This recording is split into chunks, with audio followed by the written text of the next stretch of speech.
داسې د ظلم داستانونه یې رقم کړل چې 40 علماء کرام به یې راوستل، ورته به یې ورته اول مزید د 40 علماو دسته به یې ورته ودرولې وه او دا به یې ورته وي چې د هندوستان د ازادۍ جنګ پرېږدي او که نه دې ورته دې ورته وکړو. هغه به ورته ویل دا خاوره مې خاوره ده، دلته به د مسلمان غلبه وي، د اسلام غلبه وي، غلامي نه قبلو. او په 1857 کې جنګ ازادي وشوله. مولانا قاسم نانوتوي مشري کوله، مولانا رشید احمد ګنګوهي مشري کوله چې په سند حدیث کې زما دریم استاد دی.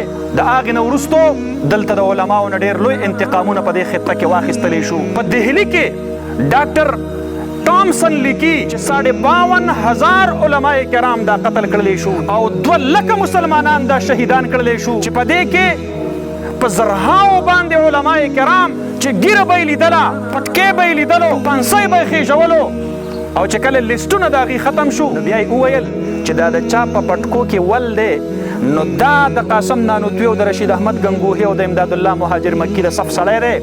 د بغیر د ریکارډ نه ګرفتاروئ او جیلونو ته یې ورلیږئ.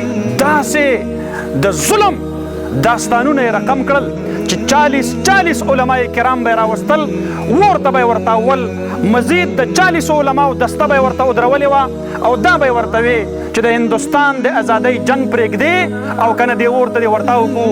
هغه به ورته ویل دا خاوره مې خاوره ده، دلته به د مسلمان غلبه وي، د اسلام غلبه وي، غلامي نه قبلو. زما د نبي تعارف قرآن کې الله رب العالمین کړی دی ویضع عنهم اصرهم والاغلال التي كانت عليهم چې د امت نه به د غلامۍ زنځیرونه لرې کوي، د امت نه به د غلامۍ توقونه شلی. دا زما د نبی تعارف په قرآن کې الله فرمایلی دی. دا زما نبی حریت پسند و، دغه امت چرته هم غلام نشي کېدلی.